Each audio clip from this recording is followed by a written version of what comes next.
बिस्मिल्लाहिर्रहमानिर्रहीम। शुरू अल्लाह के नाम से जो बड़ा मेहरबान निहायत रहम करने वाला है।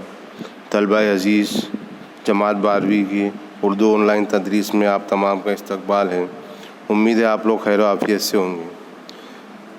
गुज़िश्ता वीडियो में हमने आपकी दरसी किताब के जो नात है और रुबाइयात है उसके सवालात के जवाब का मुताला किया था। आज हम आपकी दरसी किताब का सानेट नंबर 29 सानेट का मुताला करेंगे, जिसके शायर है अलीम सबा नवीदी। तो सबसे पहले हम देख लीजिए कि सानेट किसे कहते हैं। तो सानेट जो है वो अंग्रेज़ी शायरी की मशहूर और मारूफ सिनफ़ है। सानेट अतालवी लफ्ज़ सानेतो से मुश्तक़ है, उससे हासिल किया गया है। सानेतो के मानी है मुख्तसर आवाज़ या राग। सानेट की तारीफ़ इस तरह की जा सकती है कि सानेट गनाइया शायरी की 14 मिसरों पर मुश्तमिल एक ऐसी सिनफ़ है जिसकी एक मखसूस बहर होती है और जिसके मिसरों में कवाफ़ी की तरतीब मुकर्ररा उसूलों के मातहत एक ख़ास अंदाज़ में होती है और जिसमें सिर्फ़ एक ख़याल, जज्बा या एहसास की तर्जुमानी होती है। वहदत ख़याल और शिद्दत एहसास सानेट की लाज़मी अनासिर है। तो ये जो थी सानेट की तारीफ़ थी। सानेट किसे कहते हैं, उसमें क्या होता है, इससे पहले भी मैंने आपको ये बताया था और इसको थोड़ा रिवीज़न मैंने कर दिया हूँ। तो आइए अब सानेट के जो सवालात के जवाब हैं वो देख लेते हैं हम।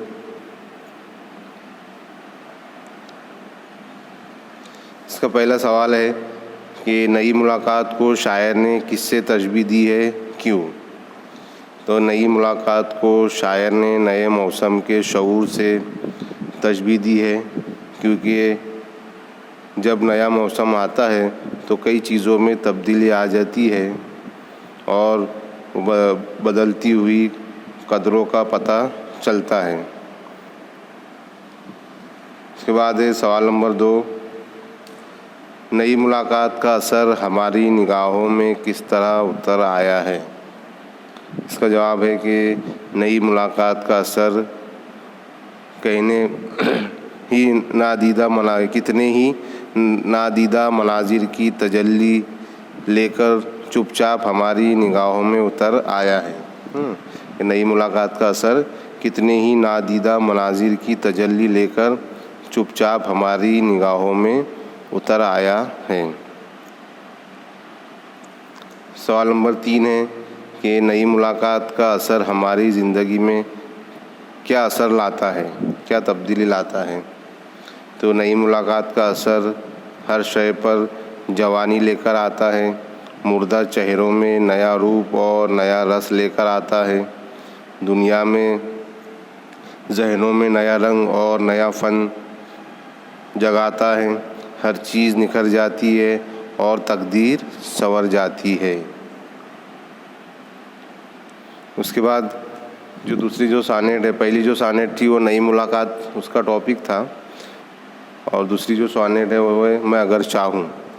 तो इसके सवालात के जवाब देखते हैं हम कि पहला इसका सवाल है कि शायर ने पहले बंद में खुद की क्या तारीफ़ की है। तो शायर खुद की तारीफ़ करते हुए कहते हैं, इस कायनात में मैं एक नूर हूँ और उस नूर से महका हुआ मेरा वजूद है। मैं शोला हूँ, चांदी हूँ, अंधेरा हूँ, गोया जहाँ भी हूँ सबसे दूर हूँ। इस तरह अपनी तारीफ़ शायर इसमें करते हैं पहले बंद में। उसके बाद इसका सवाल नंबर 2 है कि शायर को खुद का वजूद दिल पसंद क्यों मालूम होता है।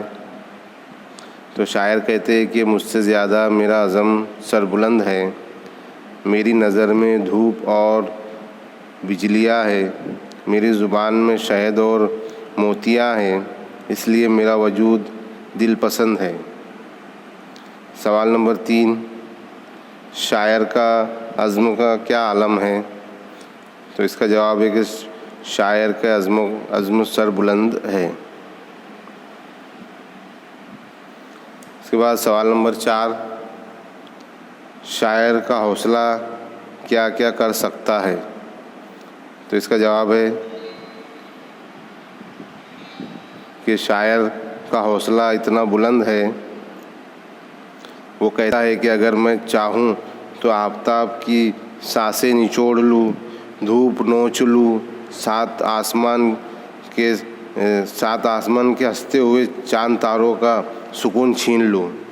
ऐसा शायर का हौसला इतना बुलंद है और शायर ये सब कर सकता है उसके हौसले। उसके बाद सवाल नंबर 5, शायर से दुश्मनी ना करना क्यों बेहतर है? तो शायर कहते हैं कि मुझसे दुश्मनी मत कीजिए, ना जाने कब और कहाँ लाशऊर छलक जाए। तो अजीज़ तलबा तालिबात, ये सवालात के जवाब आप लोग अच्छे से याद कीजिए।